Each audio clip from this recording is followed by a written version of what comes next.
Bueno, detuve la grabación por accidente, pero está bien, apenas vamos empezando. Bueno, empezamos con preguntas introductorias al tema de literatura, el género narrativo. Ok, ¿qué obras literarias conocen? ¿Qué obras literarias conocen y cómo han influido en su forma de ser y pensar? Piensen en algo que hayan leído que les haya calado muy hondo y que haya llegado justo, por decirlo así, que haya llegado a su centro, al centro de su ser, que haya tenido influencia tal que haya cambiado su forma de ser o de pensar. ¿Alguien ha leído una obra así, que le haya llegado a un nivel tan, pero tan profundo? Les leo y si quieren participar con micrófono, por mí perfecto, les escucho.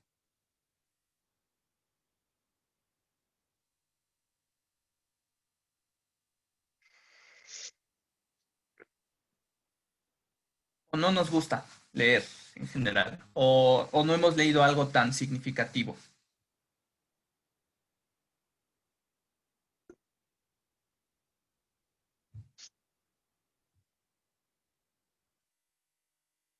Por ahí oigo un micrófono,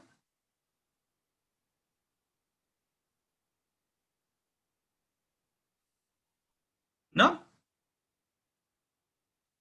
Bueno, entonces, y bueno, tal vez no que hayan tenido un impacto así como tan significativo, pero quizá que recuerden simplemente una obra literaria de la que se acuerden mucho, que leyeron quizá en la primaria o que leyeron por gusto propio. Coméntenme, ¿qué han leído? ¿Qué obras literarias del género narrativo, como leyendas, fábulas, cuentos y novelas, han leído que les haya gustado?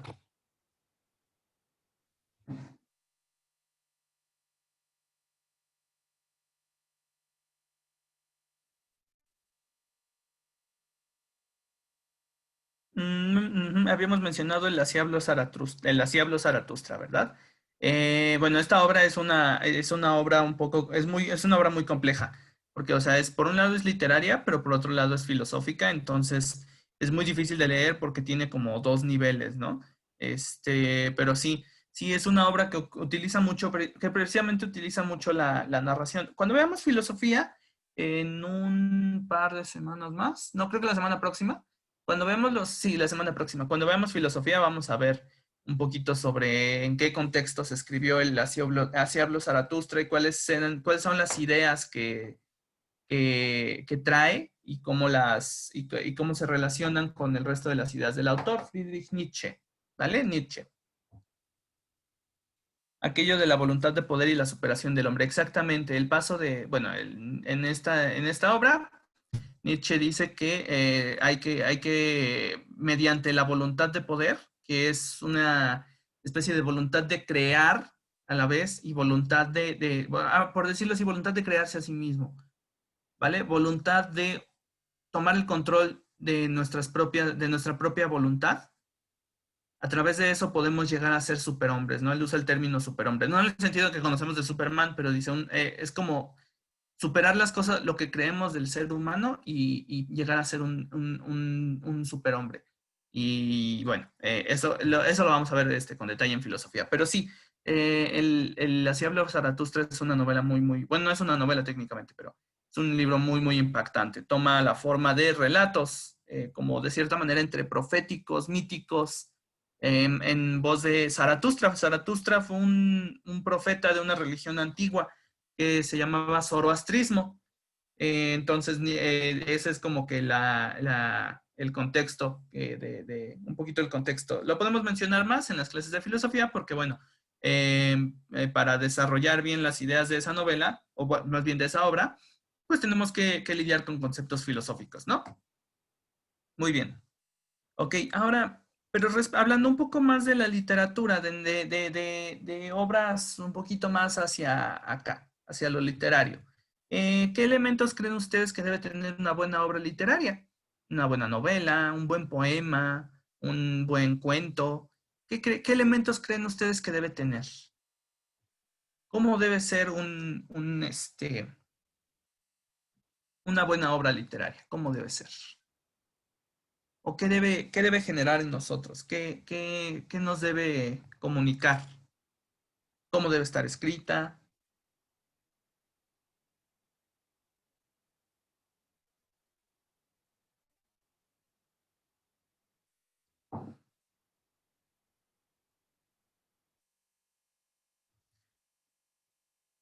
por ejemplo, hay cosas, no todas las cosas nos llama la atención leerlas, ¿no?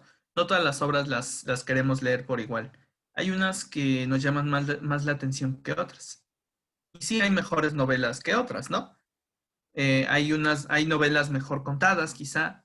Hay novelas más, con un tema más interesante que otras. Hay narraciones más, o novelas que están, o cuentos más bien, obras narrativas que están contadas de una forma más interesante que otras, ¿no? Que es más, pues, de cierta manera divertido leer, ¿vale? Hay cuentos y novelas y relatos breves, todo poemas que nos enganchan, ¿no? Que nos dejan queriendo saber más, ¿vale? Debe tener un emisor y un receptor. Sí, bueno, la novela, el cuento, los textos literarios en general como una forma de comunicación de ideas, sí tienen siempre un emisor y un receptor, ¿no? En este caso, quien sea que lea las obras literarias es el receptor y el emisor, pues es el autor, ¿no? Digamos, ese es como de cajón. Es la característica que tiene cualquier tipo de comunicación, sea hablada o escrita. Entonces, bueno, les digo, tienen que ser interesantes de leer de cierta forma. Tienen que ser, que tienen que ser, tienen que tratar temas relevantes, por ejemplo, ¿no? Tienen que comunicar una idea o un sentimiento igual relevante. Entonces, las buenas obras literarias también tienen sus características. Mencionábamos cosas de los buenos ensayos, la buena redacción, la expresión poética, que no basta con expresarse, sino hay que expresarse bellamente. Pues bueno, igual con los textos literarios, pues hay ciertas características, ¿no? Ok, bueno. Los textos literarios. Como, bueno, ya habíamos mencionado, ¿no? ¿Cómo se definen y clasifican los textos literarios? Son aquellos en los que predomina el uso poético del lenguaje. Recuerden que, ¿por qué el uso poético? Porque la literatura es escritura creativa, ¿vale? Es buscar expresarse de maneras diversas, buscar expresarse de maneras diferentes. Entonces, por definición, la literatura es creativa. Si no, serían si, digamos, los textos literarios, si no fueran creativos en su uso del lenguaje o en su uso quizá en su manejo quizá del discurso, serían otra cosa. No serían literarios, ¿vale? Entonces, en la literatura es en donde tenemos más libertad para ejercer la creatividad al escribir, al redactar, ¿vale? Y bueno, busca expresarse de forma creativa y emplea una gran variedad de funciones del lenguaje y formas del discurso, ¿no? En la literatura podemos meter un montón de cosas, un montón de discursos, un montón de usos de discurso, perdón. El lenguaje podemos usarlo en todas sus funciones, entonces es muy amplio lo que podemos hacer en una obra literaria. Los cuatro géneros de la literatura, de las obras literarias: narrativo, lírico, dramático y ensayístico, ¿vale? Narrativo, lírico, dramático, ensayístico. Hoy vamos a ver el género narrativo, mañana vamos a ver el lírico, pasado vamos a ver el dramático y el ensayístico si nos da tiempo, porque como tal no, muchos ni siquiera lo reconocen como un género literario. Y bueno, tenemos otros temas y aparte hablamos un poquito de los ensayos en las clases de español, ¿vale? Y bueno, vamos a aplicar mucho de lo que aprendimos en español aquí. Entonces, recuerda los contenidos de español para estudiar literatura, ¿vale? Aunque bueno, obviamente vamos a ver, pues la mayoría va a ser nuevo, ¿no? Entonces, primero, el género narrativo.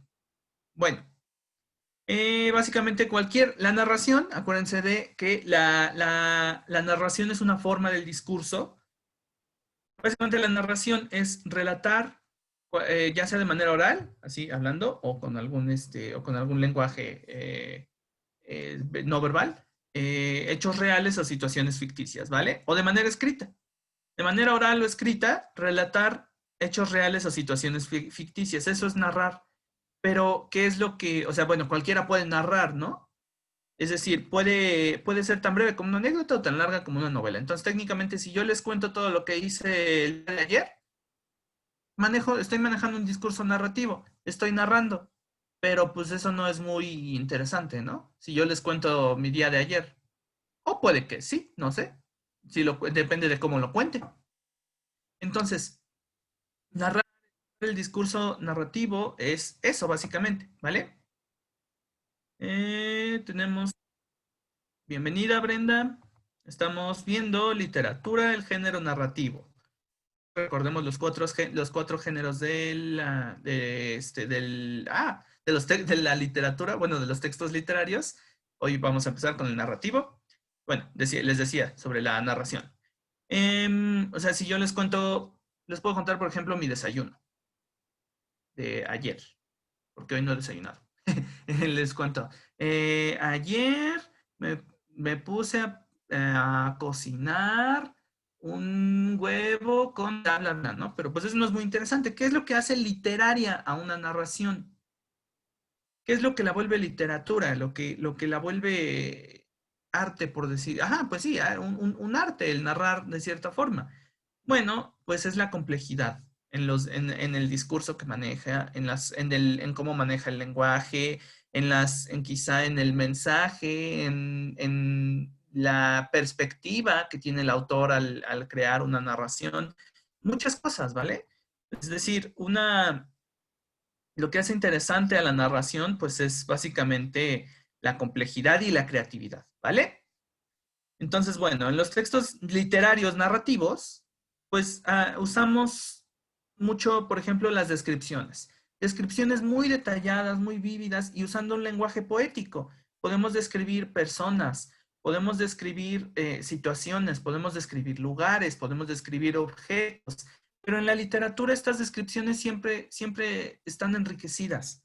Siempre tienen Siempre tienen un uso poético del lenguaje, un uso creativo, un uso que busca embellecer la propia descripción. Entonces, no, las descripciones en la literatura, y sobre todo en el género narrativo, no son meramente un uso referencial del lenguaje, ¿vale? O no manejan simplemente un discurso descriptivo, así directo, objetivo. No, manejan el lenguaje en su forma poética, embelleciendo la propia descripción y crean y traen un discurso narrativo, es decir, esa descripción es parte del discurso principal que es el relato de una historia, ¿vale?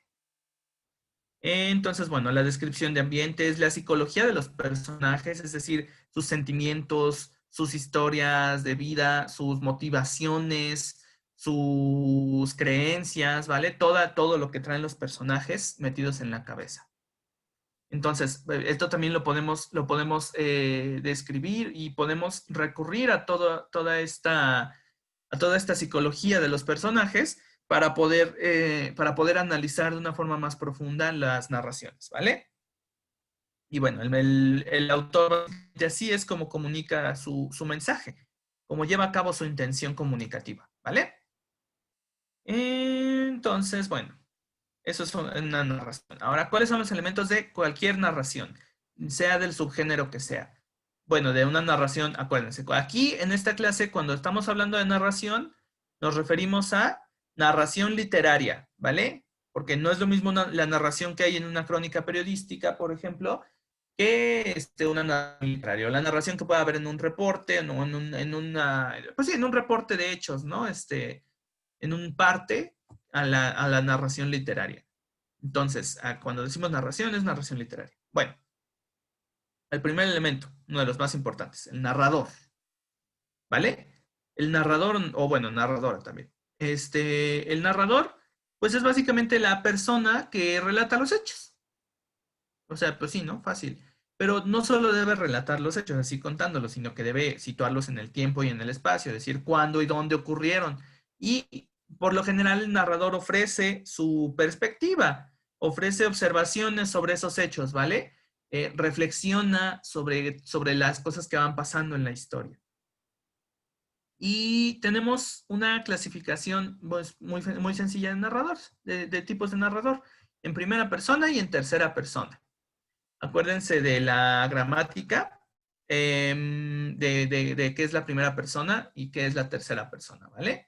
La primera persona es yo y la tercera persona es él o ellos o ellas, ¿vale? Él, ella, ellos, ellas. Y la primera persona es yo. Entonces, un narrador en primera persona, al que también se le llama intradiegético, es una persona que participa en la historia y la cuenta, ¿vale? Básicamente, participa en los hechos, los experimenta directamente, ya sea que él sea el protagonista de la historia, o bien que haya sido un testigo que los haya presenciado directamente, ¿vale? Entonces, este tipo de narrador, pues es el que habla en primera persona. Habla de cosas que vio o que le sucedieron a él, ¿no? El que habla de persona, esta persona habla de cosas que experimentó directamente. Entonces, el narrador en primera persona. Ahora, el narrador en tercera persona también se le llama extradiegético. Intradigético y extradiegético, ¿vale? Esa es la diferencia. El narrador extradiegético, o sea, extra afuera, no participa en los hechos. Es un narrador que te cuenta la historia y a lo mejor conoce más que un narrador intradiegético, un narrador en primera persona, porque es omnisciente, pero no participó en los hechos, ¿vale? Es un narrador que cuenta las cosas que le ocurrieron a los personajes, cuenta los hechos, los relata desde como si fuera un dios, ¿no? De forma omnisciente. Sabe todo lo que pasó y sabe todo lo que piensan y lo que sienten los personajes y lo va describiendo, ¿no? Entonces el narrador en tercera persona pues también puede comentar sobre esos hechos, ¿no? Puede dar su punto de vista y pues bueno, suele ser, se identifica con el autor, pero a veces el autor como que hace, los autores de obras literarias pues como parte de un proceso creativo pues hacen distintas cosas con los narradores, ¿no? Cambian la forma de narrar las historias. Por ejemplo, hay un tipo de narrador que se le llama narrador no confiable. No tengo ejemplos muy concretos de un narrador no confiable, pero pues básicamente es un narrador que no, que te cuenta la historia, pero no puedes saber si lo que te cuenta es verdad. Te puede estar mintiendo, te puede estar ocultando cosas, o puede que ni siquiera se esté acordando bien. Bueno, esto lo podemos ver quizá en algunas historias más como contemporáneas, ¿no? Donde tratan ya temas más psicológicos, menos espirituales y pasan más a los temas psicológicos. Eh, en algunas series, por ejemplo, tienen narradores no confiables. Hay una serie que se llama Mr. Robot, que el protagonista tiene así alucinaciones y tiene como problemas con las drogas. Y hay una temporada en la que se vuelve un narrador no confiable. O sea, él es el narrador. Él es el narrador de la historia, de la serie, y obviamente el protagonista. Entonces tenemos un narrador intradiegético, pero a la vez, porque bueno, una serie también es una historia, ¿no? Contada de una forma distinta. Pero a la vez hay una temporada en la que como que tiene ciertos problemas o sea, toda la historia que te va contando en la temporada, al final tiene un giro que dices, ay, no, no, no, no fue así. Este tipo estaba en una especie de mundo que se creó para sí mismo para protegerse, ¿no? Está bien padre eso, y es un narrador no confiable. ¿Cómo podemos saber que es un narrador confiable? Ah, buena pregunta. Estudiando quizá la psicología del personaje, estudiando la historia del narrador.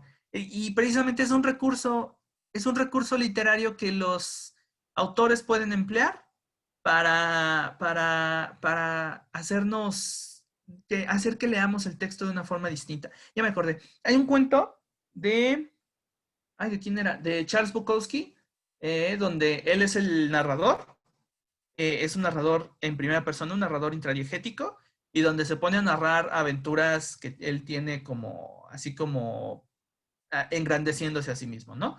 En una parte dice que, por ejemplo, que se puso a pelear, que tuvo una pelea de box con Ernest Hemingway y que aparte le ganó.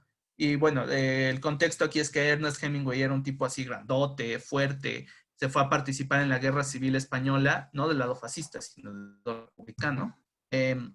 Fue parte de brigadas internacionales que participaron contra los ejércitos de Franco en la Guerra Civil Española. Lo mencionaremos más en historia. Entonces Hemingway era un tipo acá, ¿no? Era así fuerte.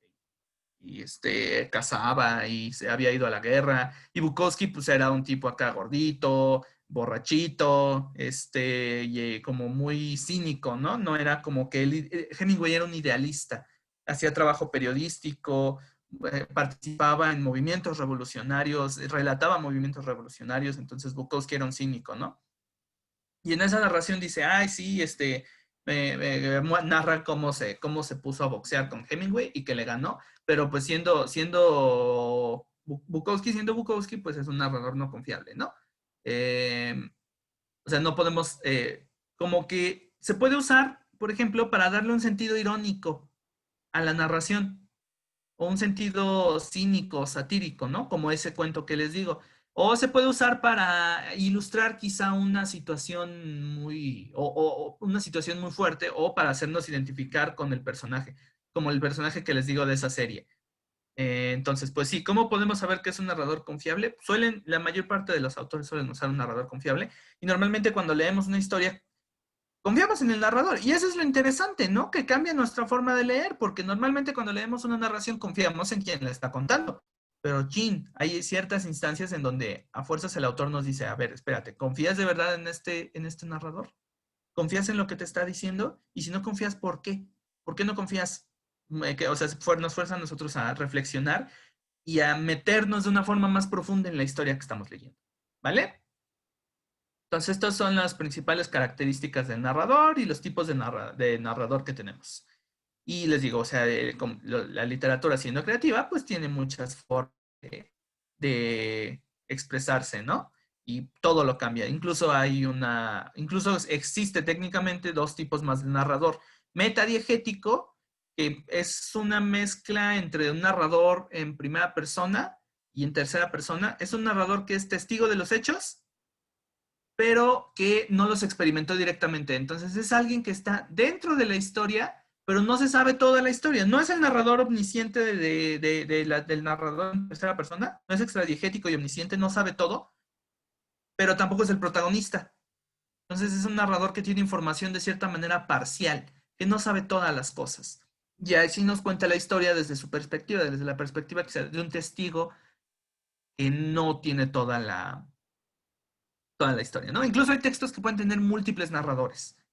Entonces, pues son formas interesantes de leer. Hay otro tipo de narrador que es en segunda persona. Básicamente es como que el narrador te habla a ti, el lector.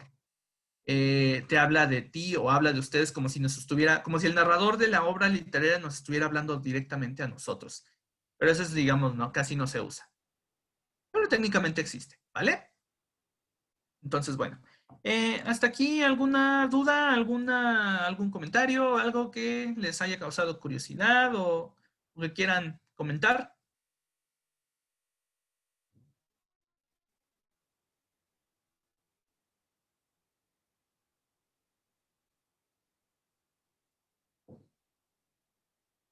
O vamos bien, todo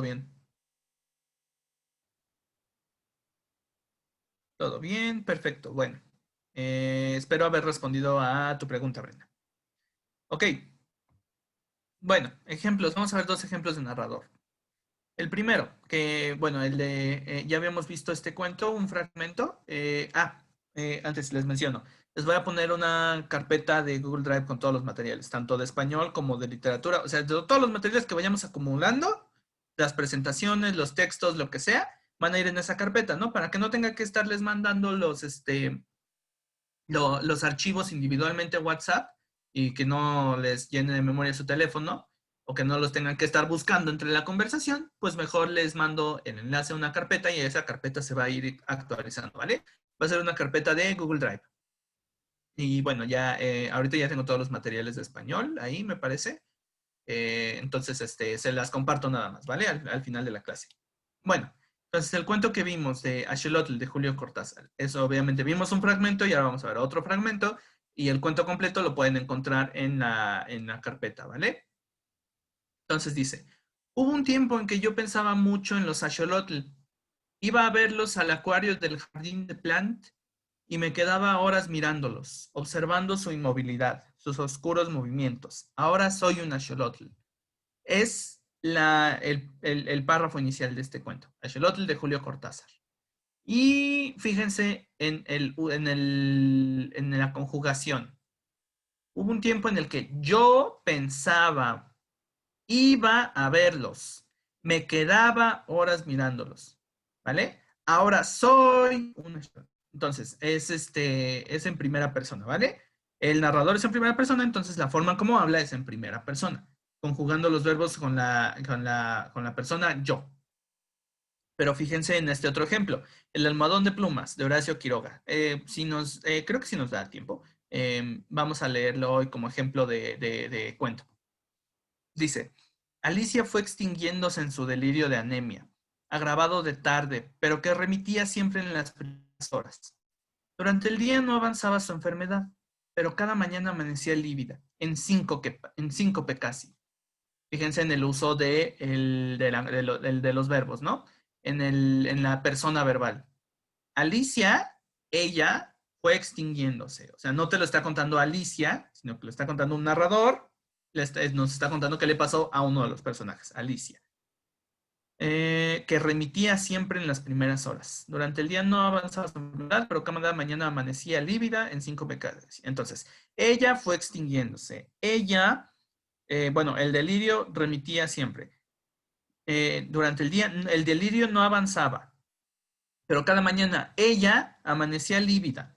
O sea, es en tercera persona, ¿no? Nos estamos narrando lo que le sucede a alguien más, en concreto los personajes.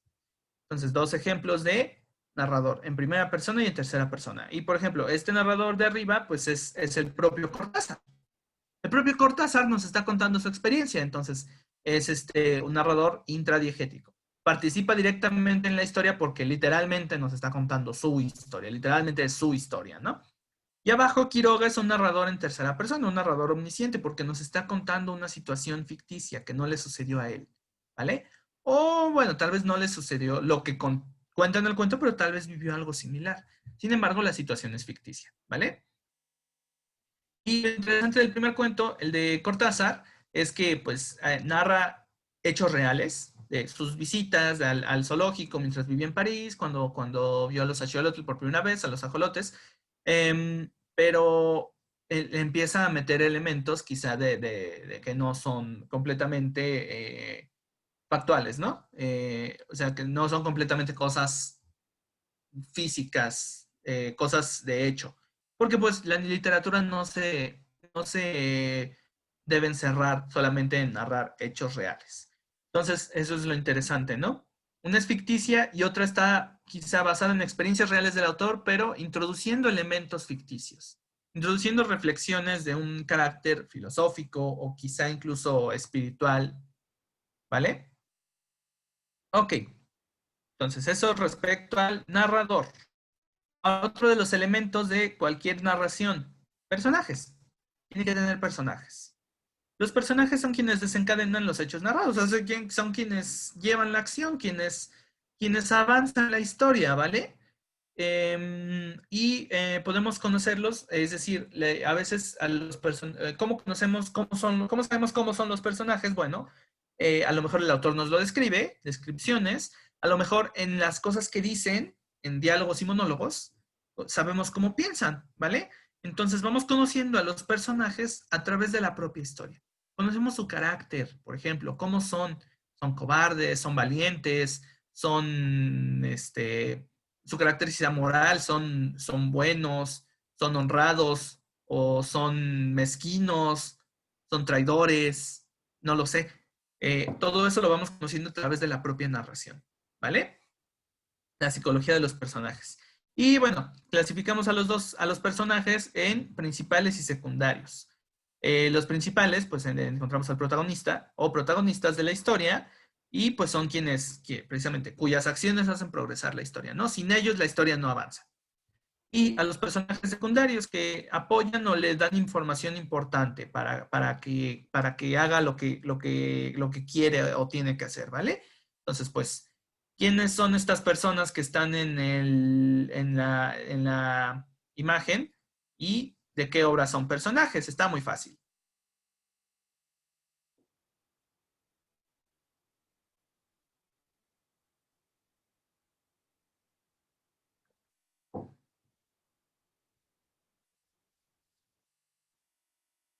¿Quiénes son estos dos y en qué obra salen? ¿Son los personajes de qué obra?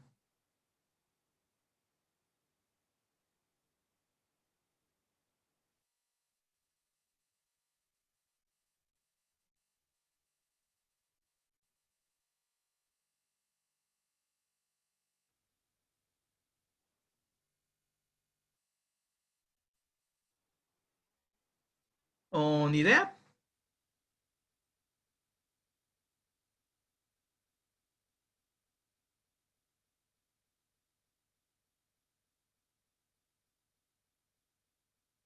Son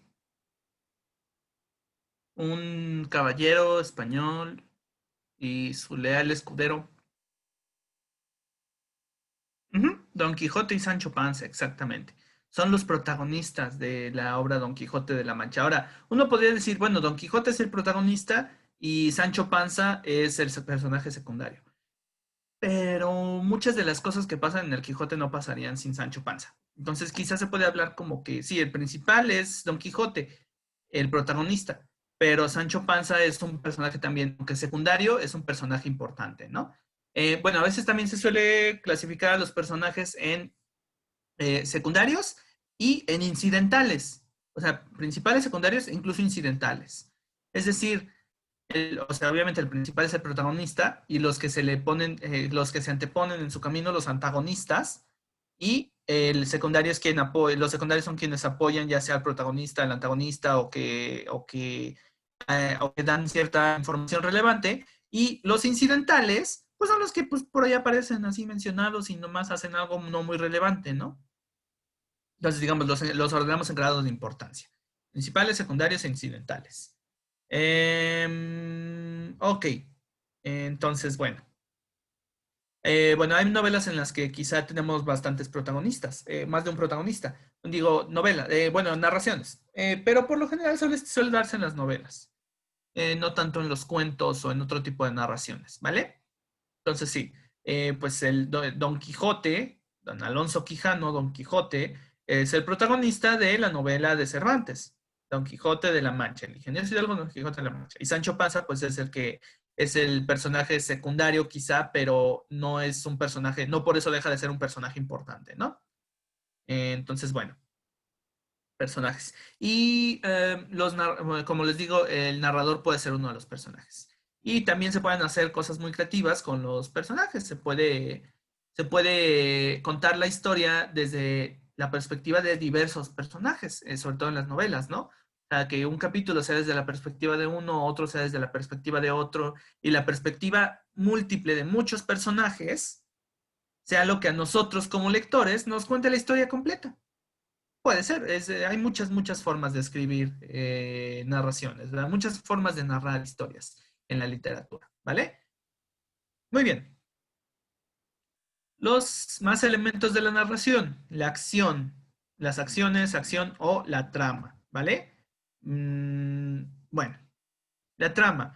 ¿Qué es la trama? Pues es básicamente todas las cosas que pasan, un conjunto de sucesos y situaciones. Es lo que se narra, qué es lo que se está contando, ¿vale? Y bueno, siempre la trama siempre ocurre en un cierto contexto, en un cierto tiempo y en un cierto espacio, ¿no? Todos los sucesos ocurren en un tiempo y en un espacio. Y la narración, pues nos cuenta, nos describe ese tiempo y ese espacio. El tiempo, pues básicamente es cuánto duraron las cosas que ocurrieron, en qué orden sucedieron y cómo sucedieron, ¿no? Duración, sucesión y orden de los acontecimientos. Y algo muy interesante es que el tiempo en las narraciones puede ser un tiempo lineal o no lineal. Es decir, primero ayer, después hoy y al último mañana. Bueno, técnicamente mañana todavía no, pero bueno, es decir, o sea, podemos hablar primero antier, luego ayer y al último hoy, narrar en ese orden. O podemos ir narrando en retrospectivas quizá, ¿no? Ir narrando primero el presente y luego narrar episodios pasados. Por ejemplo, cuando tengamos la perspectiva de un personaje que está recordando cosas, ¿vale? Puede ser. Entonces, parte del manejo creativo de la narración, pues es jugar con todo esto, ¿no? jugar con el tiempo, jugar con el espacio, jugar con el narrador, personajes, cambiar las cosas, ¿vale? Eso es escribir de forma creativa. Y bueno, el espacio, pues el espacio es el lugar o el ambiente en el que pasan las cosas, ¿no? O sea, y como ejemplo de una parte, bueno, como personajes a Don Quijote y a Sancho Panza, y tenemos aquí la famosa escena, bueno, la trama se divide en escenas. eh, Tenemos aquí la famosa escena de los molinos, ¿no? Cuando Don Quijote cree que los molinos son monstruos y cargan su caballo y con su lanza y todo a luchar contra ellos, ¿no? Y pues acaba cayendo del caballo, ¿no? Entonces, pues esto es parte de los sucesos, ¿no? Tienen un tiempo, es que se narra en la historia, tienen un espacio, no me acuerdo en qué lugar específico es, ¿no? Pero pues esta es una escena que es parte de la trama, de toda la trama más grande de Don Quijote, ¿vale? Ok. ¿Dudas, comentarios? ¿Algo que les haya causado curiosidad?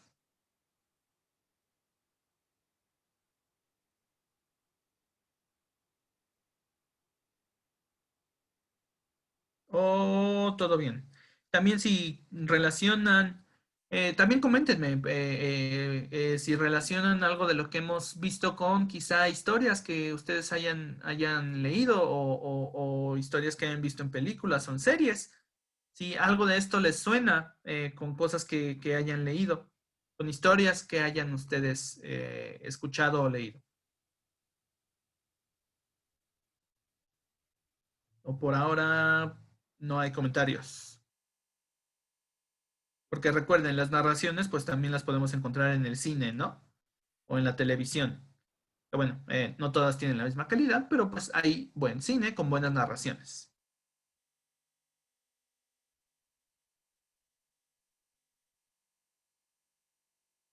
Bueno,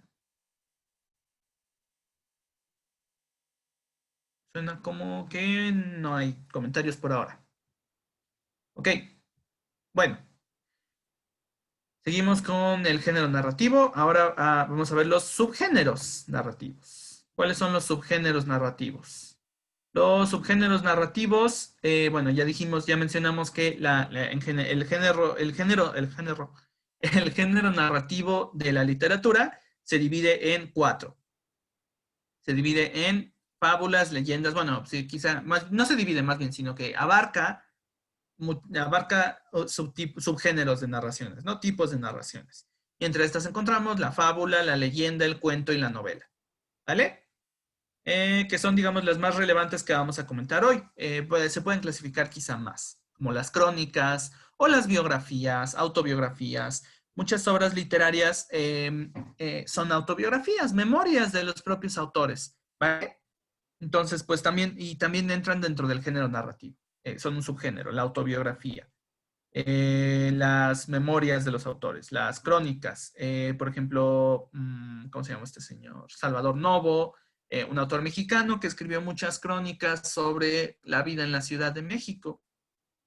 O por ejemplo, tenemos la autobiografía de Gabriel García Márquez, que se llama Vivir para contarla. Si no me equivoco, sí se llamaba así. Y si era, sí, sí, sí, sí, creo que sí era. La sacó poco antes de morir, Vivir para contarla, que fue las memorias de Gabriel García Márquez.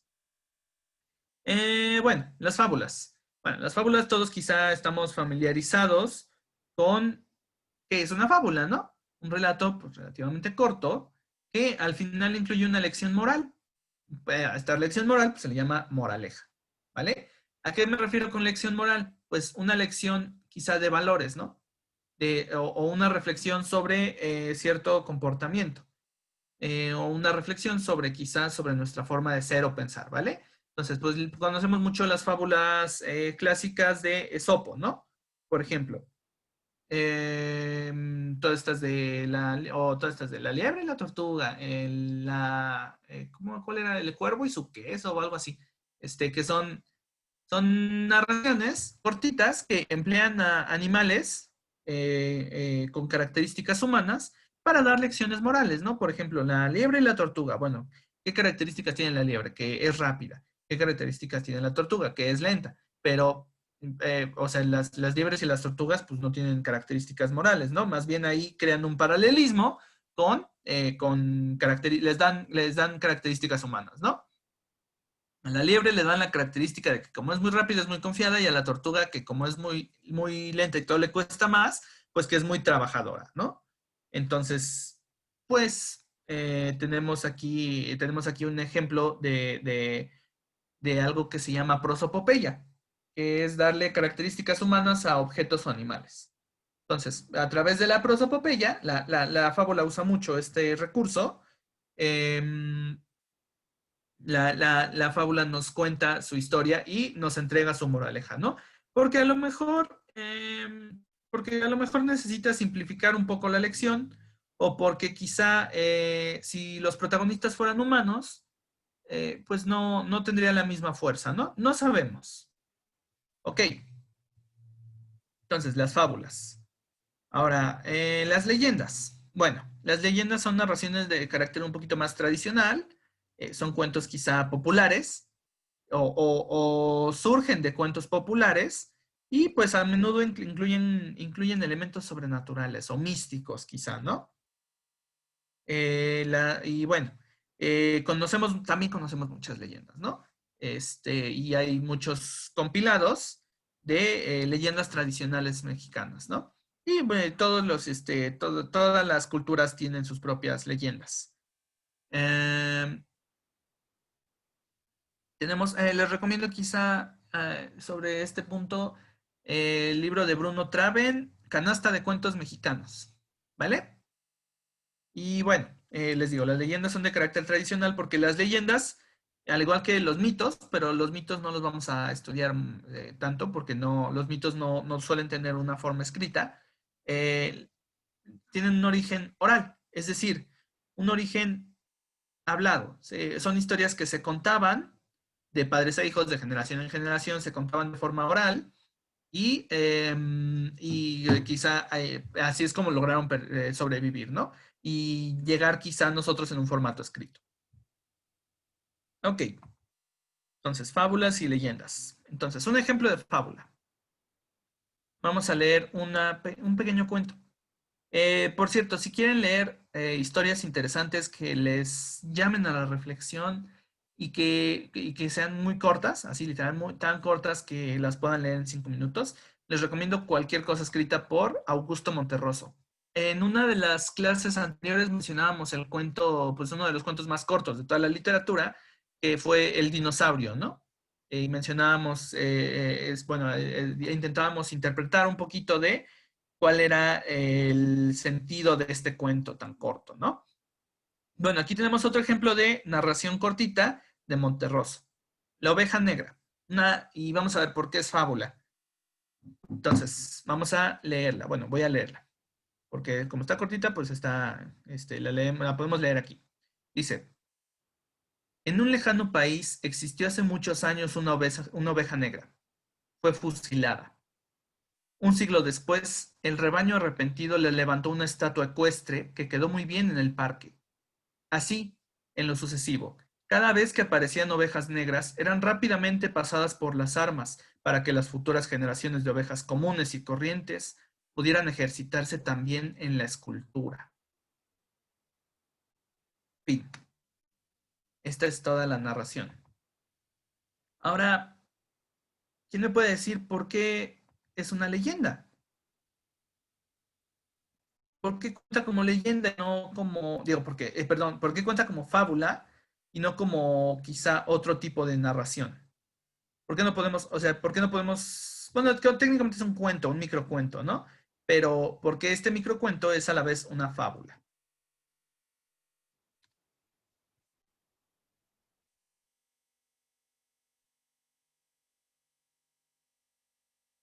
Les leo y si pueden prender micrófono, les escucho. Ya saben, de preferencia por micrófono para que fluya un poquito más, sea un poquito más dinámico.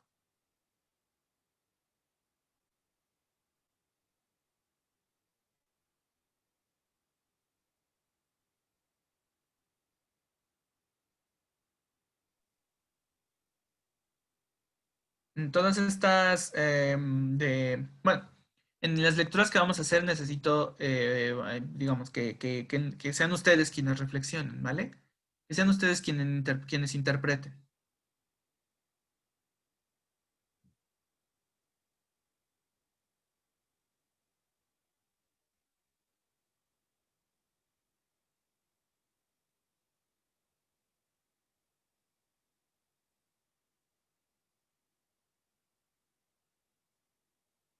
¿Por qué es una fábula? O por ejemplo, en qué les hace pensar esta pequeña narración?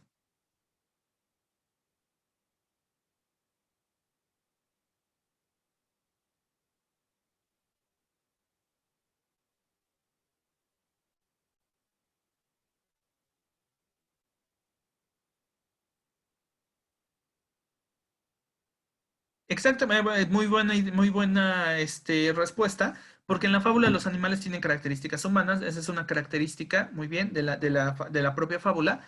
Les mencionaba estos ejemplos muy conocidos. Y pues sí, aquí, o sea, estamos hablando de ovejas, de cierta forma, pero a la vez no. O sea, ¿por qué? Porque en un lejano país existió hace muchos años una oveja negra. Tenemos aquí la expresión oveja negra, que no se suele, que literalmente no se refiere a una oveja, pero digamos, es una expresión que utiliza el recurso literario de la prosopopeya, es decir, le da características humanas a un animal. Una oveja negra. ¿Qué es una oveja negra? Es una expresión que significa quizá una persona a quien la sociedad rechaza por alguna razón, ¿no? Entonces, pues bueno, existió hace muchos años una oveja negra y fue fusilada. Pero después el rebaño, o sea, es decir, el autor toma una expresión común, un lugar común que usa la prosopopeya y juega con eso, o sea, lo extiende. O sea, el rebaño arrepentido le levantó una estatua ecuestre. Aquí, o sea, dice, bueno, es la oveja negra, pero aparte dice, pues ahora, digamos, imaginemos como tomémoslo de forma un poquito más literal, ¿no? Como si estuviéramos hablando literalmente de ovejas. Dice, el rebaño arrepentido le levantó una estatua ecuestre. Cada vez que aparecían ovejas negras, eran rápidamente pasadas por las armas para que las futuras generaciones de ovejas comunes y corrientes, es decir, o sea, habla de ovejas, pero a la vez no. Habla de una sociedad, ¿no? Habla de lo que hace una sociedad con sus ovejas negras. Entonces, en realidad, está hablando de nosotros. ¿De qué hacemos con nuestras ovejas negras? ¿Vale? Entonces, muy bien. Les da características humanas a los animales, usa la prosopopeya. ¿Y qué más? ¿Cuál es la otra característica principal de la fábula?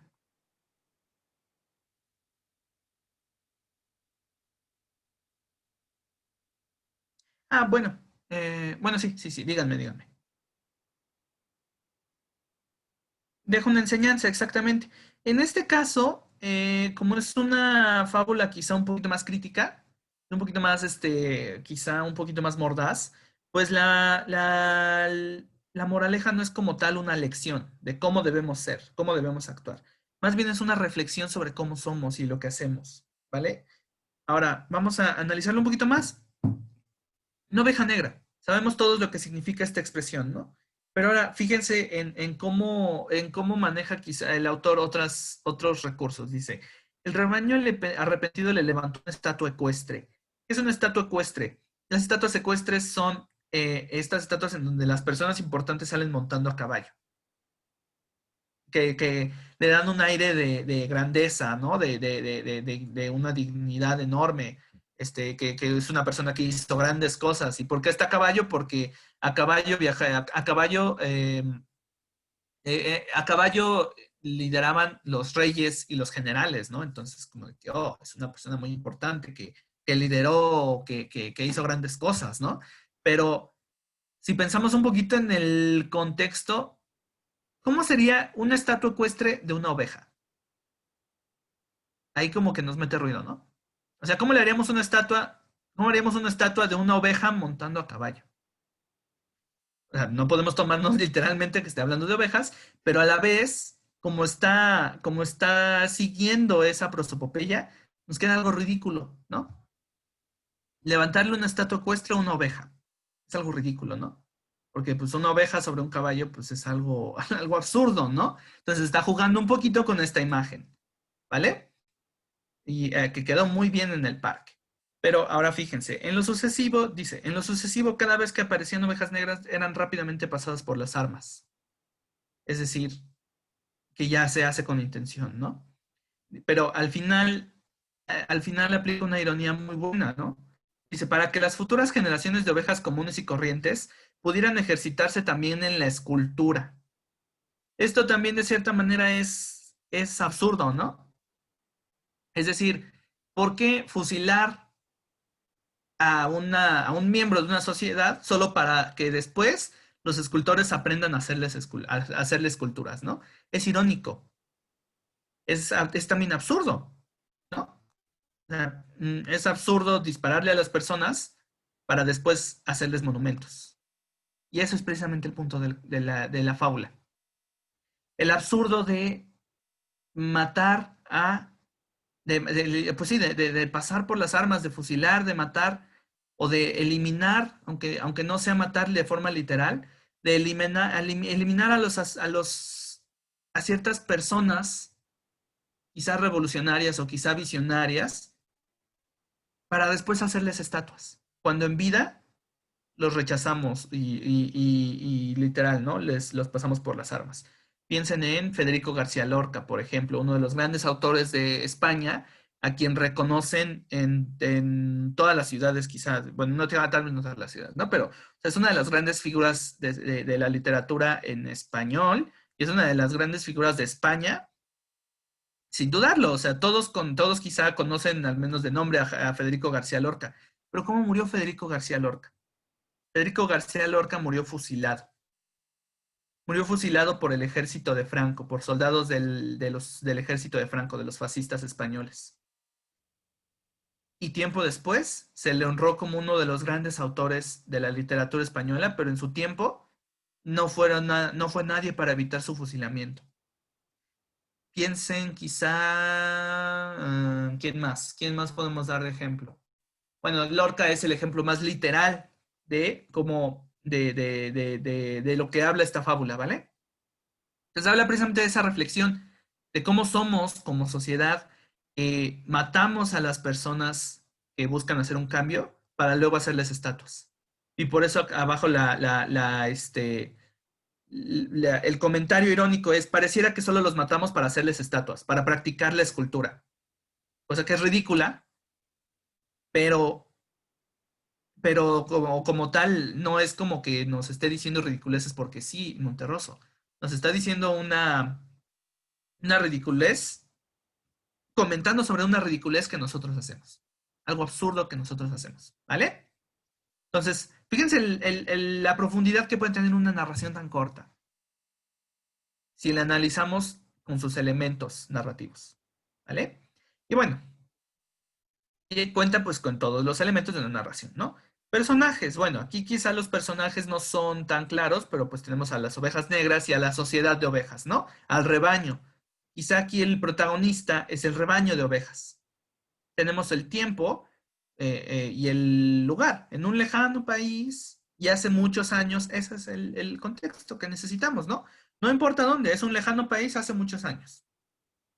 ¿Por qué? Porque pues es una fábula, es una alegoría. Me faltó mencionarles esto. Es una alegoría, es alegórico. Es decir, es una historia que funciona de manera paralela a una situación de la vida real. Esto lo hace alegórica. ¿Vale? Hasta aquí. ¿Dudas? ¿Comentarios? ¿Comentarios que tengan quizá de esta pequeña narración o dudas de lo que explicamos?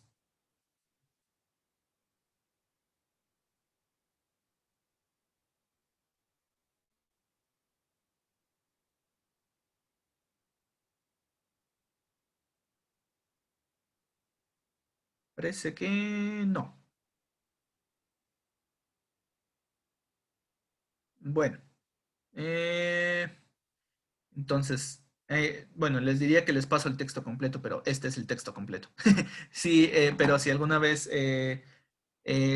buscan libro, bueno, quieren comprar un libro, busquen el libro de fábulas y, ¿cómo se llama? Fábulas y relatos, no me acuerdo, pero pregunten en la librería por Relatos Cortos de Monterroso. Muy bien, o sea, literal los pueden leer en menos de lo que toma un viaje en metro. Ok, ahora, ¿hay ejemplos de narradores? Ay, aquí está mal, no le hagan caso a, a este banner. Ejemplo de leyenda. Bueno, como un ejemplo de leyenda vamos a leer un fragmento de un cuento, bueno, una leyenda, de Gustavo Adolfo Bécquer. Gustavo Adolfo Bécquer fue un autor del romanticismo español, bueno, un poquito tardío, fue un poquito del romanticismo tardío. Y bueno, a lo mejor suena, ay, pues romanticismo suena como quizá nosotros solemos identificar romántico con cursi, pero no. El romanticismo, y lo vamos a ver más, porque pues, tenemos que estudiar más los movimientos literarios y sus características, pero el romanticismo es también es un movimiento que hace, ¿cómo decirlo? Que es muy oscuro. También explora muchos sentimientos y situaciones oscuras, ¿vale? Entonces vamos a ver aquí vamos a ver este como ejemplo de un cuento romántico. Ahora díganme, ¿ven lo que yo veo? ¿Ven el navegador de internet con el cuento? Eh, ¿Con el sitio de internet y el cuento? Ay, perdón, le apreté mal. ¿O siguen viendo la presentación? Bueno, esto no se los puse en la presentación porque la verdad es que estaba muy extenso. Sí se ve, ok. Bueno, vamos a leer esta sección. Solo es un fragmento porque la narración completa es muy larga. Ay, no, pero quería empezar desde acá arriba.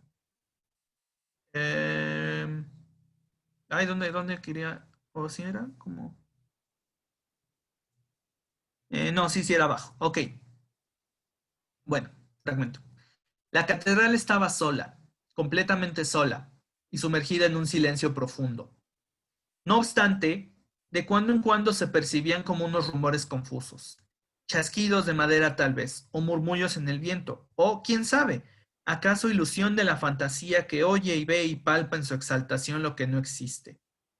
Pero la verdad era que ya cerca, ya lejos, ora a sus espaldas, ora a su lado mismo, sonaban como sollozos que se comprimen, como roce de telas que se arrastran, como rumor de pasos que van y vienen sin cesar.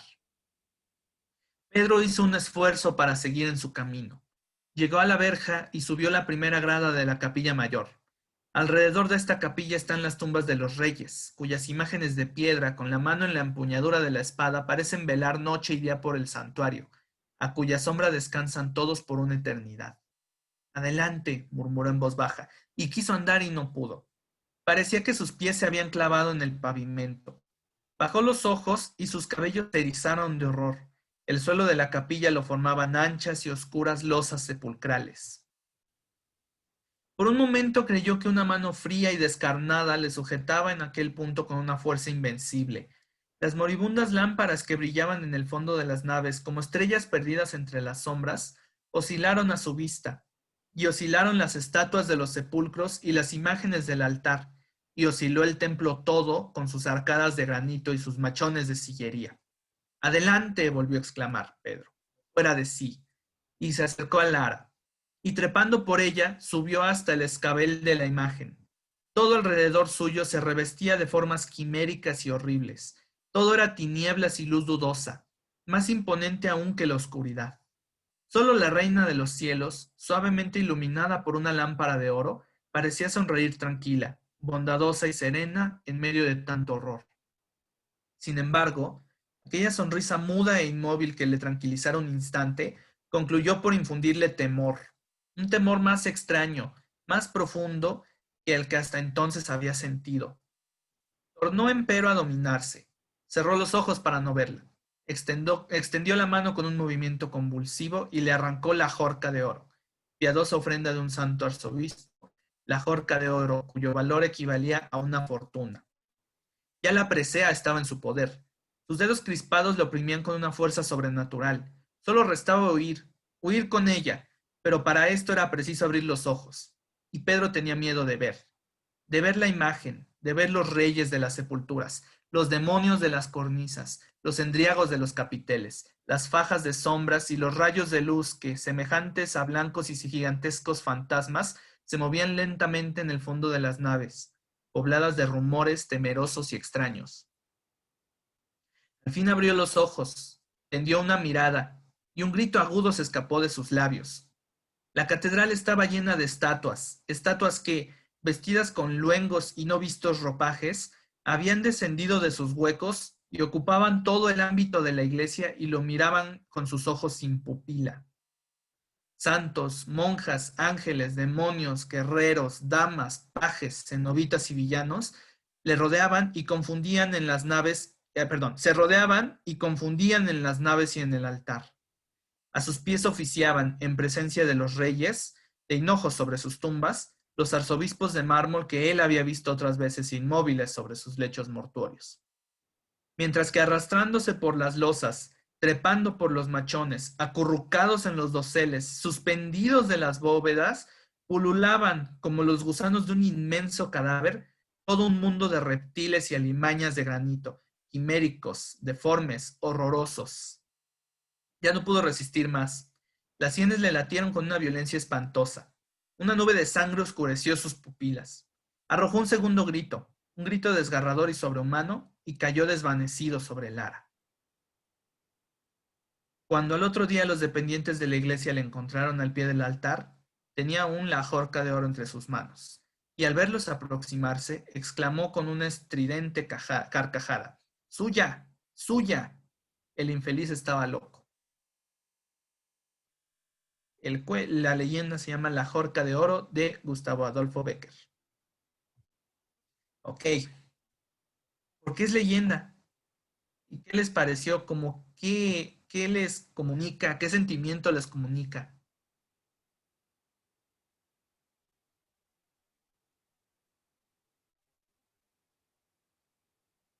Toda la situación, o qué pasó. Y es decir, ¿qué les hace sentir? ¿O qué piensan sobre la forma en la que se narra este cuento?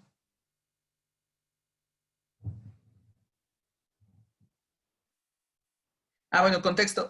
Una ajorca es un brazalete, una argolla.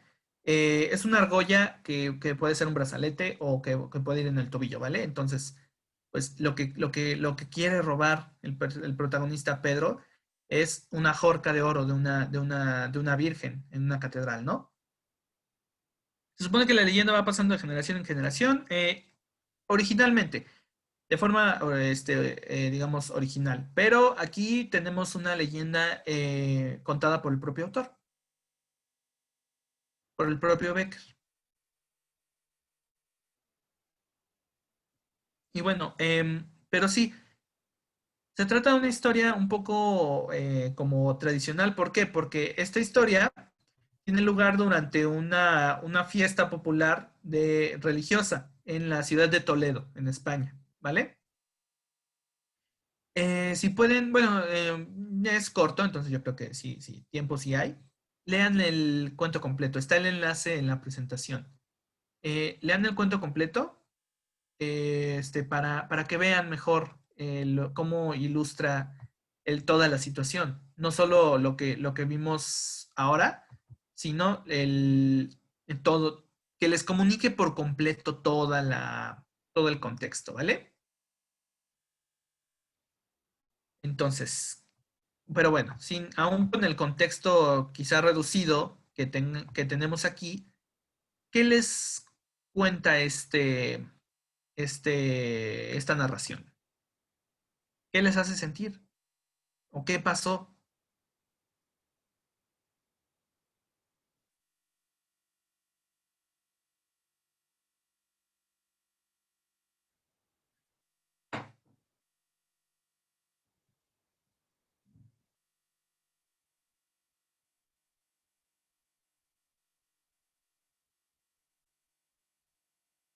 Digamos, por un lado tenemos las leyendas de tipo tradicional, oral, pero también tenemos leyendas contadas de nuevo mediante obras literarias, ¿vale? Bueno, vamos a analizar este relato en particular. Protagonistas, qué protagonista tiene?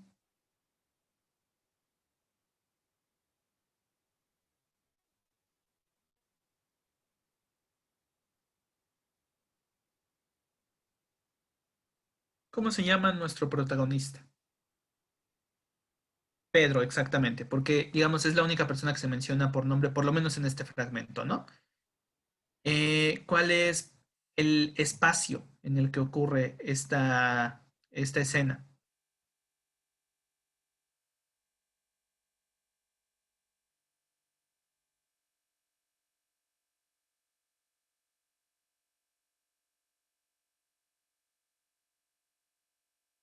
Nuestro protagonista es Pedro. ¿Y en qué espacio ocurre la acción en esta leyenda? Por espacio me refiero al lugar. Sí, acuérdense que espacio es uno y tiempo es otro, ¿vale?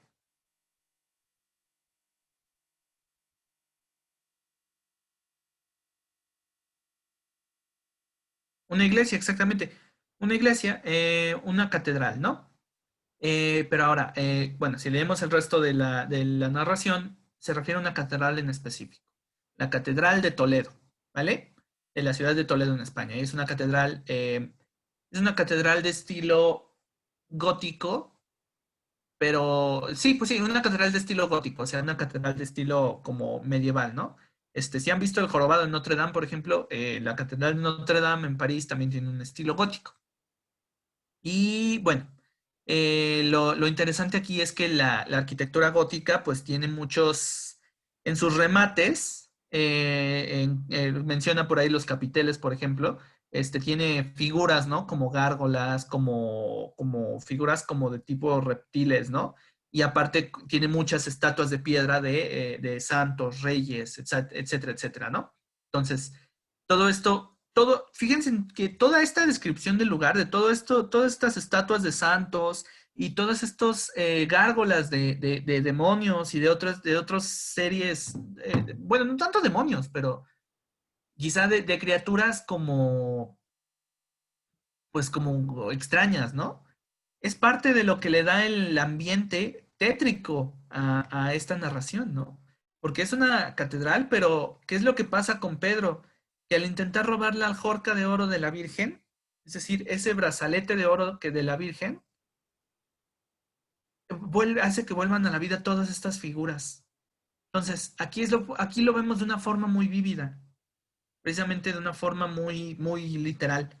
Pero de cierta manera, si nosotros nos metemos en una catedral de estilo gótico y vemos todos esos tipos de figuras que hay alrededor, pues nos generaría un impacto similar. O sea, imaginemos todas estas estatuas de piedra de las catedrales de estilo gótico cobrando vida, ¿no? Y mirándonos, porque de cierta manera es como que representan a personas, ¿no? Que están descansando ahí. Entonces, como de cierta manera, como que los muertos cobran vida a través de las estatuas. Y esto le da un sentimiento como tétrico, como de terror, ¿no? Y eso también es una característica del romanticismo, sobre todo del romanticismo en los cuentos de Becker. Entonces, si les gustan este tipo de cosas, lean a Becker. Y bueno, espacio. Y bueno, el tiempo. El tiempo quizá no es muy específico, pero por la descripción, ¿cuándo o en qué tiempo podemos decir que ocurrió esta narración?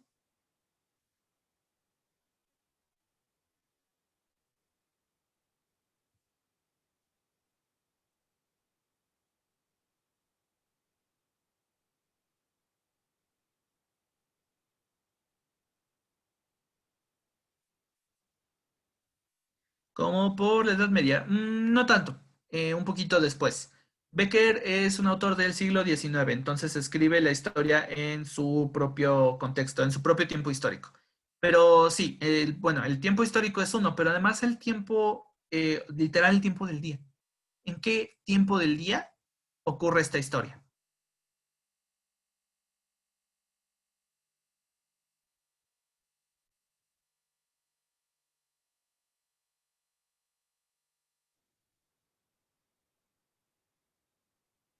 de acuerdo a las descripciones que nos dio de la catedral, ¿cuándo podemos decir que ocurre la acción? ¿En qué tiempo del día? En la noche. ¿Por qué en la noche? Porque fíjense cómo describe la luz, ¿no? Y además, cómo describe el sentimiento que genera la luz. Dicen, las moribundas lámparas que brillaban en el fondo de las naves, como estrellas perdidas entre las sombras. Dice también, ay, ¿dónde? Dice, todo alrededor suyo se revestía de formas quiméricas y horribles. O sea, se refiere a todas estas estatuas, ¿no? Todo era tinieblas y luz dudosa, más imponente aún que la oscuridad. Es decir, está en la noche, está oscuro, pero no solo oscuro, sino que está con luces tenues. Por eso dice tinieblas y luz dudosa. Se refiere a luz dudosa, o sea, luces que están parpadeando, titilando. Y esto le da como un cierto sentimiento no lo sé, de inseguridad, ¿no? O sea, como si nosotros vemos un lugar oscuro, iluminado solo por quizá una vela que está parpadeando, nos hace pensar que en cualquier momento se va a apagar y se va a quedar todo a oscuras, por ejemplo, ¿no? Entonces, fíjense cómo en la descripción del lugar y del tiempo encontramos muchos elementos que hacen a la narración más poderosa, que hacen que tenga un impacto aún mayor, ¿vale? Entonces, todo esto es lo que le da la riqueza a la literatura. Todo esto es lo que la hace, lo que hace que un cuento sea interesante de leer, ¿vale? Digamos, es normal que quizá un cuento no, bueno, que cualquier narración, sobre todo una narración, digamos, de tipo literario, o, ocupe términos, palabras, descripciones que no entendamos, pero pues no por eso, digamos que eso no nos desmotive de leer, ¿vale? Es decir, simplemente, pues bueno, hay que sacar un diccionario y ver un poquito el contexto de lo que se está diciendo. Por ejemplo, todo esto que habla todo esto que habla de las estatuas y todo, quizá nosotros como mexicanos no nos llame mucho no nos sea no sea una experiencia que nosotros hayamos visto. ¿Por qué? Porque nuestros edificios religiosos son de un estilo, pues más, ¿cómo decirlo? Son de un estilo diferente, ¿no? De un estilo barroco, donde no tiene no es de tipo gótico, donde no tienen como todas estas estatuas y todas estas gárgolas y criaturas, ¿no? Entonces, fíjense en la construcción Catedral de Toledo Interior, que es, digamos, donde ocurre la acción, ¿no? Entonces, un espacio enorme, muy alto, y en bajo todos estos arcos, pues hay estatuas, ¿no? Y como que si vemos así como cómo es la catedral por adentro, pues a lo mejor dicen, ay, sí parece como un poquito de miedo, ¿no? ¿Y a qué estatuas y a qué tanto se refiere con esas estatuas que cobran vida y con esos demonios y todo? Aquí están, miren, aquí se pueden ver. Entonces, ese contexto, quizá un poquito más visual, nos ayuda a ilustrar mejor la narración, ¿vale? Y bueno, hasta aquí vamos bien.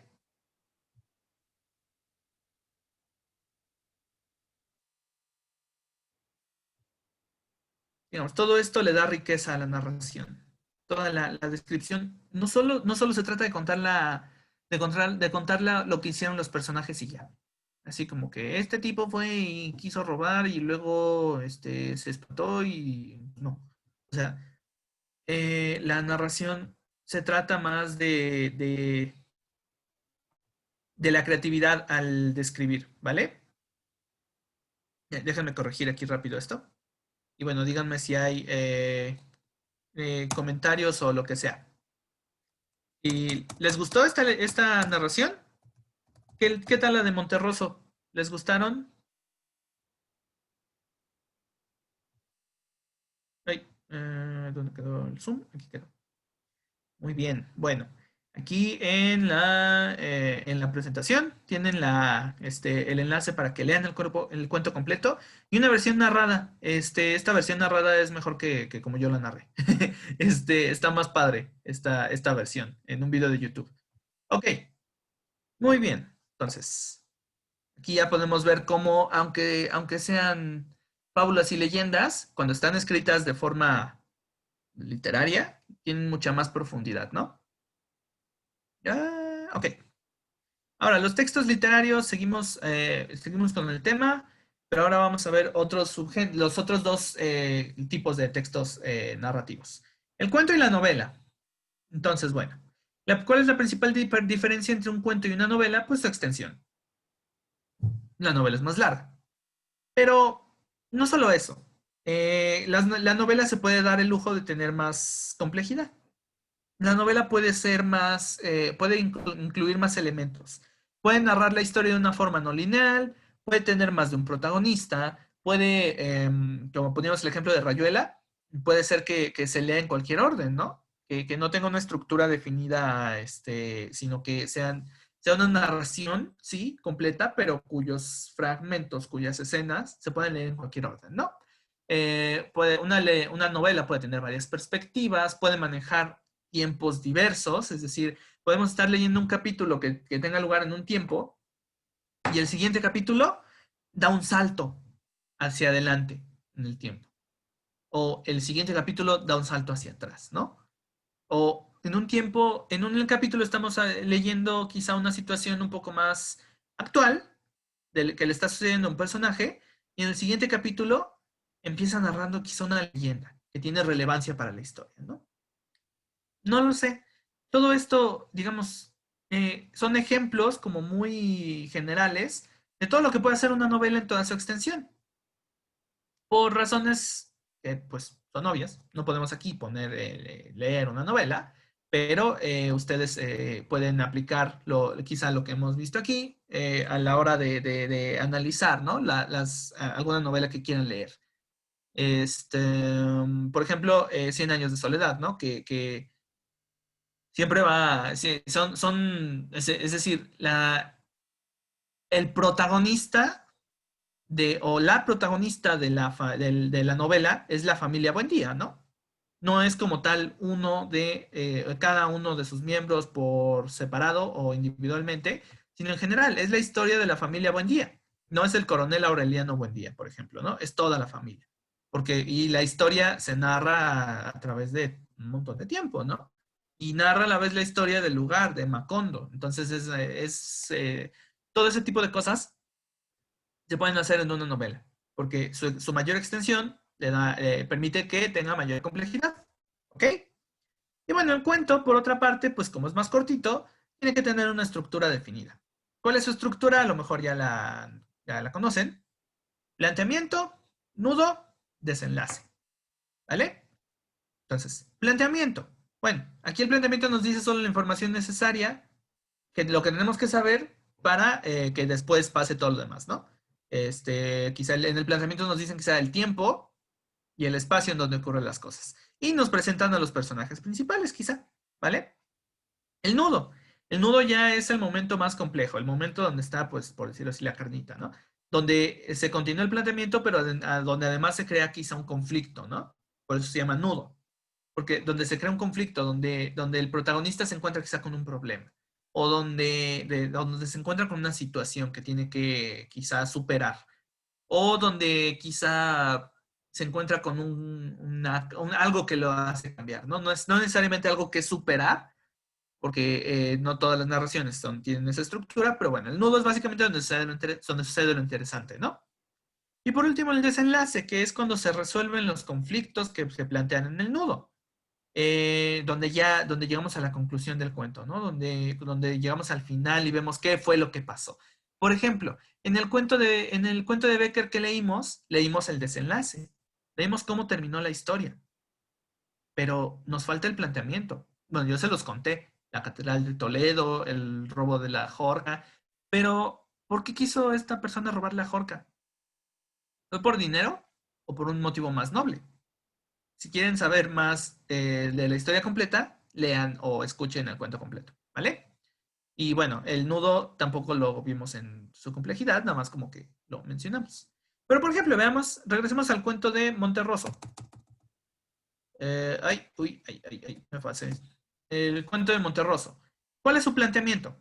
En un lejano país existió hace muchos años una oveja negra. Fue fusilada. Toda la información que necesitamos.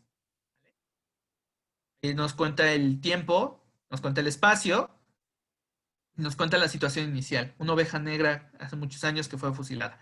Y después tenemos el nudo, que el rebaño le levanta una estatua ecuestre que quedó muy bien en el parque, a esa oveja fusilada. Entonces el nudo continúa lo que está en el planteamiento, porque obviamente si el del nudo empezamos a contar cosas que no tienen nada que ver con el planteamiento, pues nuestro cuento es una cosa ahí toda incoherente, ¿no?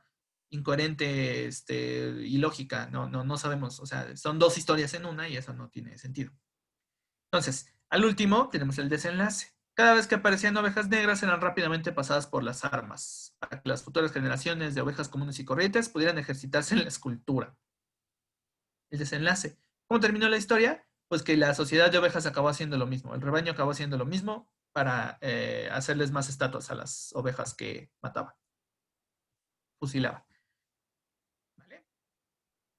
Entonces, cuento tan corto, tiene su planteamiento, su nudo y su desenlace. Entonces, si leen el cuento de Becker completo, léanlo analícenlo así. Planteamiento, nudo y desenlace. Muy bien, tenemos 15 minuticos, entonces vamos bien de tiempo. Ahora, vamos a ver un ejemplo de un cuento. A lo mejor han oído hablar de él, a lo mejor no, pero es bastante conocido y la ventaja es que es bastante corto. Es el cuento de El almohadón de plumas, de Horacio Quiroga. Entonces, conforme lo voy leyendo, les voy a ir haciendo preguntas, ¿vale? Y lo vamos a ir analizando al mismo tiempo que lo leemos. Ok, modo de lectura. Un segundito.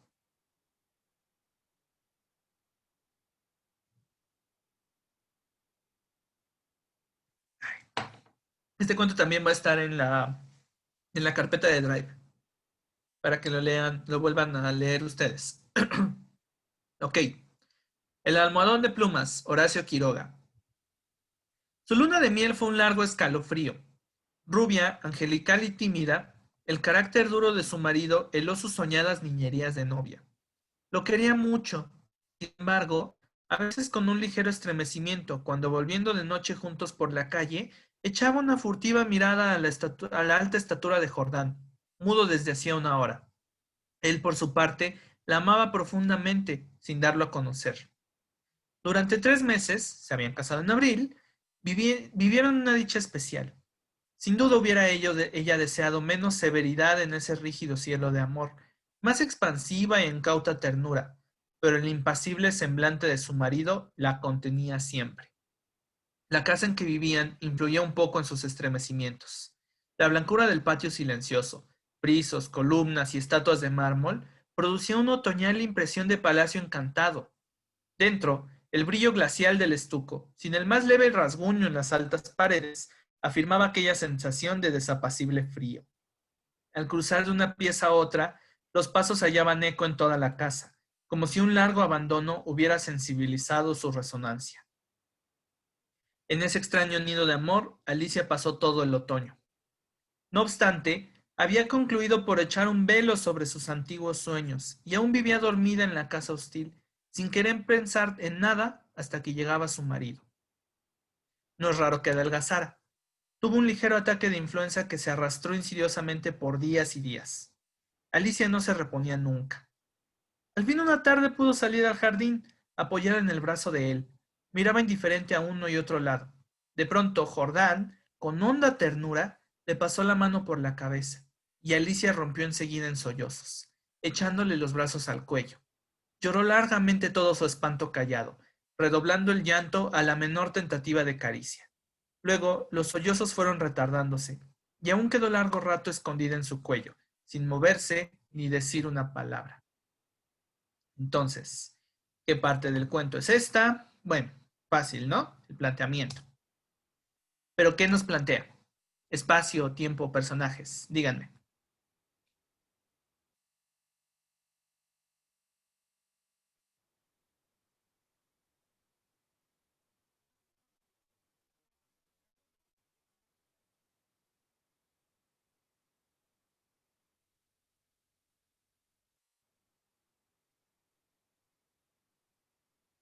Los personajes son Alicia y Jordán, exactamente.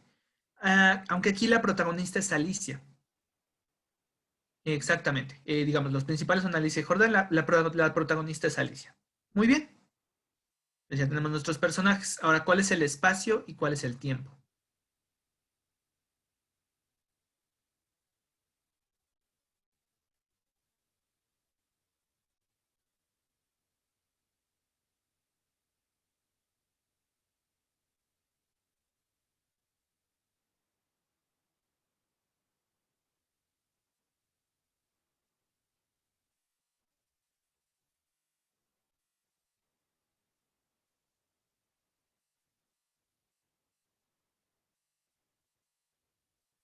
¿En qué lugar físico se desarrolla la narración?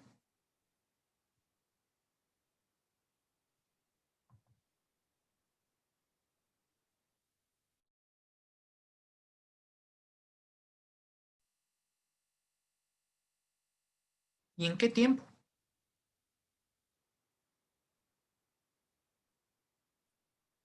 Aquí lo dice, en este párrafo que tengo aquí digamos, en enfoque, nos dice espacio y tiempo.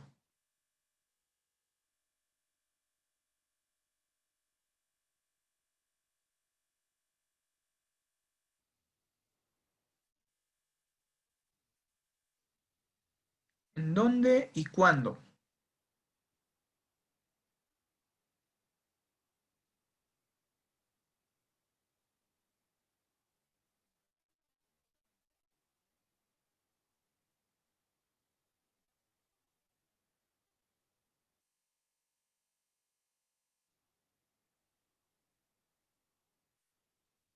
Bueno, continuemos. Bueno, fíjense en dónde la casa en que vivían influía un poco en sus estremecimientos. O sea, literal, la casa de Alicia y Jordán. Ahí es donde sucede la acción, ¿vale? ¿Y cuándo? El otoño, ¿vale? En ese extraño nido de amor, Alicia pasó todo el otoño, ¿vale? Entonces, estamos en la temporada de otoño, de invierno, de frío, pero aparte tenemos fíjense en la descripción, o sea, la casa influía en sus estremecimientos, es decir, la casa la deprimía. ¿Por qué? Porque era un patio blanco, silencioso, todo hecho de mármol. El mármol, pues por definición es blanco, ¿no? Y se producía un otoñal, o de nuevo otoñal, impresión de palacio encantado, ¿no? Algo muy, quizá muy triste. Dice, el brillo glacial del estuco, o sea, frío. De nuevo, tenemos el sentimiento de frío, el brillo glacial del estuco. El estuco es el recubrimiento de las paredes. Sin el más leve rasguño en las altas paredes. Entonces, es una casa grande, paredes altas, blancas, que da una sensación de frío, ¿vale? Y dice, los pasos hallaban eco en toda la casa, como si un largo abandono hubiera sensibilizado su resonancia. Entonces es una casa que también nos da una sensación de soledad, que es mucho eco, ¿no? Es decir, como una sensación de vacío, una sensación de frío. Y aparte, Alicia, ¿de qué situación vive con su marido? El marido, aunque ambos se quieren, no se lo expresan. Entonces Alicia tiene como que sus sueños sus sueños como medio infantiles de vivir su idilio, ¿no? Y su esposo es muy parco, no expresa amor, no le expresa amor. Entonces ella vive quizá en una depresión, precisamente no solo por la casa, sino por la situación con su marido, ¿no? Que a pesar de que se quieren, no se lo expresan. Entonces ella vive como en la decepción de sus sueños, pero aparte en este ambiente triste y con esta situación triste, ¿no? Entonces fíjense cómo el planteamiento y la descripción del espacio y del tiempo nos da también un cierto sentimiento de frío, de soledad, de depresión. Y, o sea, imaginemos, quedémonos con esto, ¿vale? Entonces, este día en el que Alicia se pone a llorar cuando por fin le da un abrazo Jordán. Ahora dice, fue ese el último día que Alicia estuvo levantada. Al día siguiente amaneció desvanecida. El médico de Jordán la examinó con suma atención, ordenándole calma y descanso absolutos. Entonces, el último día que estuvo levantada. Eso nos dice qué va a pasar después. No sé, dijo Jordán en la puerta de la calle con la voz todavía baja. Tiene una gran debilidad que no me explico. Y sin vómitos, nada. Si mañana se despierta como hoy, llámeme enseguida. Al otro día, Alicia seguía peor. Hubo consulta. Constatóse una anemia de marcha agudísima, completamente inexplicable. Alicia no tuvo más desmayos, pero se iba visiblemente a la muerte. Todo el día el dormitorio estaba con las luces prendidas y en pleno silencio. Pasábanse horas sin oír el menor ruido. Alicia dormitaba. Jordán vivía casi en la sala, también con toda la luz encendida. Paseábase sin cesar de un extremo a otro, con incansable obstinación. La alfombra ahogaba sus pesos. Creo que aquí quiere decir pasos. La alfombra ahogaba sus pasos. A ratos entraba en el dormitorio y proseguía su mudo vaivén a lo largo de la cama, mirando a su mujer cada vez que caminaba en su dirección. Pronto, Alicia comenzó a tener alucinaciones, confusas y flotantes al principio, y que descendieron luego a ras del suelo. La joven, con los ojos desmesuradamente abiertos, no hacía sino mirar la alfombra a uno y otro lado del respaldo de la cama. Se quedó y sus narices y labios se perlaron de sudor. Jordán, Jordán, clamó, rígida de espanto, sin dejar de mirar la alfombra. Jordán corrió al dormitorio y al verlo aparecer, Alicia dio un alarido ay, perdón. Jordán corrió al dormitorio y al verlo aparecer, Alicia dio un alarido de horror. Soy yo, Alicia, soy yo. Alicia lo miró con extravío, miró la alfombra, volvió a mirarlo, y después de largo rato de estupefacta confrontación, se serenó. Sonrió y tomó entre las suyas la mano de su marido, acariciándola temblando. Entre sus alucinaciones más porfiadas, hubo un antropoide apoyado en la alfombra sobre los dedos, que tenía fijos en ella los ojos. Antropoide es una figura que parece un humano, ¿vale? Un antropoide apoyado en la alfombra sobre los dedos, que tenía fijos en ella los ojos. Una especie de monstruo, que alucina una especie de monstruo. Los médicos volvieron inútilmente.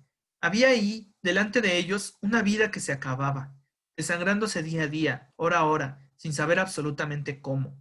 En la última consulta, Alicia yacía en estupor mientras ellos la pulsaban, pasándose de uno a otro la muñeca inerte.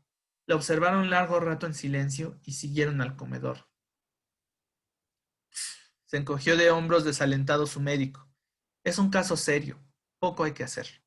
Solo eso me faltaba, resopló Jordán, y tamborileó bruscamente sobre la mesa. Alicia fue extinguiéndose en su delirio de anemia, agravado de tarde, pero que remitía siempre en las primeras horas. Durante el día no avanzaba su enfermedad, pero cada mañana amanecía lívida, en síncope casi.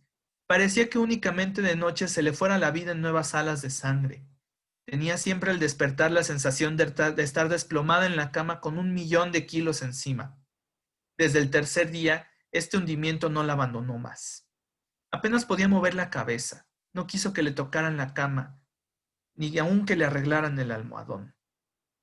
Sus terrores crepusculares, sus terrores crepusculares avanzaron en forma de monstruos que se arrastraban hasta la cama y trepaban dificultosamente por la colcha. Perdió luego el conocimiento. Los 2 días finales deliró sin cesar a media voz. Las luces continuaban fúnebremente encendidas en el dormitorio y la sala.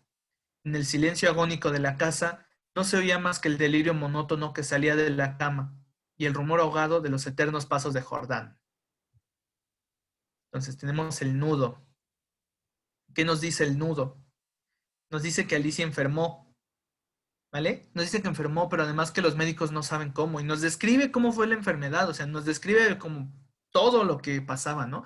Nos describe su delirio, o sea, que primero empezó con cansancio, que cada noche amanecía con un cansancio extremo, que alucinaba figuras antropoides, es decir, que parecían humanos, que alucinaba figuras que subían a la cama, es decir, alucinaba monstruos, ¿vale? Su enfermedad le hacía delirar. ¿Y qué era lo que deliraba? Pues este tipo de criaturas monstruosas y que Jordán, a pesar de su parquedad, no dejaba de preocuparse por ella y por su salud, por perderla, ¿vale? Entonces nos da cosas, todo este tipo de información. Ahora vamos a leer ya el desenlace, el final. Murió, por fin. La sirvienta, que entró después a deshacer la cama, sola ya, miró un rato extrañada el almohadón. Señor, llamó a Jordán en voz baja. En el almohadón hay manchas que parecen de sangre. Jordán se acercó rápidamente y se dobló a su vez. Efectivamente, sobre la funda, a ambos lados del hueco que había dejado la cabeza de Alicia, se veían manchitas oscuras. Parecen picaduras, murmuró la sirvienta después de un rato de inmóvil observación. Levántelo a la luz, dijo Jordán. La sirvienta lo levantó, pero enseguida lo dejó caer, y se quedó mirando a aquel, lívida y temblando. Sin saber por qué, Jordán sintió que los cabellos se le erizaban. ¿Qué hay? Murmuró con voz ronca. Pesa mucho, articuló la sirvienta sin dejar de temblar. Jordán lo levantó. Pesaba extraordinariamente. Salieron con él, y sobre la mesa del comedor, Jordán cortó funda y envoltura de un tajo. Las plumas superiores volaron, y la sirvienta dio un grito de horror con toda la boca abierta, llevándose las manos crispadas a los bandós. Sobre el fondo, entre las plumas, moviendo lentamente las patas velludas, había un animal monstruoso, una bola viviente y viscosa. Estaba tan hinchado que apenas se le pronunciaba la boca. Noche a noche, desde que Alicia había caído en cama, había aplicado sigilosamente su boca, su trompa, mejor dicho, a las sienes de aquella, chupándole la sangre. La picadura era casi imperceptible. La remoción diaria del almohadón había impedido sin duda su desarrollo, pero desde que la joven no pudo moverse, la succión fue vertiginosa. En 5 días, en 5 noches, había vaciado a Alicia. Estos parásitos de las aves, diminutos en el medio habitual, llegan a adquirir en ciertas condiciones proporciones enormes. La sangre humana parece serles particularmente favorable, y no es raro hallarlos en los almohadones de pluma. En conclusión, entonces, aquí el nudo se deshace, o sea, por fin hallamos de dónde venía la enfermedad de Alicia, de esta criatura que le chupaba la sangre noche con noche. Es decir, sabíamos, en el planteamiento nos habían dicho que se había enfermado de influenza, que estaba débil, que estaba deprimida además. Y entonces cuando comenzó a enfermarse gracias a este parásito, por eso es que se debilitó tanto. Y este parásito literal le chupó la sangre. Y eso le causó la muerte. Pero fíjense además en la conclusión, en que, ¿por qué este cuento es de terror? Por los sentimientos que nos genera. No son solo sentimientos de que, uy, asústate, no. O sea, son sentimientos de que al irlo leyendo y analizando y al ir siguiendo la historia, nos da una sensación terrible, ¿no? Nos da una sensación de tristeza, nos da una sensación de vacío, de soledad y aparte nos narra lentamente la muerte de Alicia. Y al final nos pone a esta criatura monstruosa y además en sus alucinaciones la vio, en sus alucinaciones vio al monstruo que se la estaba comiendo noche con noche, ¿no? Entonces, bueno, nos dieron las 9. Ya dieron las 9 y pues estos son los temas de hoy y las lecturas de hoy. Voy a tomarle foto a la asistencia y mientras tanto, bueno, coméntenme qué les pareció este cuento. ¿Les gustó? A lo mejor mi narración es algo torpe, pero bueno, lo podrán leer. Y pues bueno, si no hay comentarios finales, pues nos vemos mañana, ¿vale?